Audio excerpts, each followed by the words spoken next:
born in Accra, in native Ghana, yes, and West Africa. Enterprise is much more than that. When I came to the organization, it was being run as a collective. Enterprise is based on Kingsland High Street, right in the heart of Dalston. It's a bookshop and a restaurant. We have a few other projects.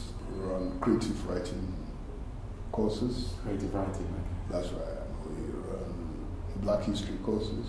We run youth project. Yeah, we also run what we call arts and crafts market. We do quite a lot of reading events, lectures, book launches, okay. Poetry readings. Well, my abiding legacy is to empower our young people, Okay. principally to know their history, Yes. that they belong to black people, Okay. or Africans, and they belong to a very proud race, Yeah. which have achieved so much.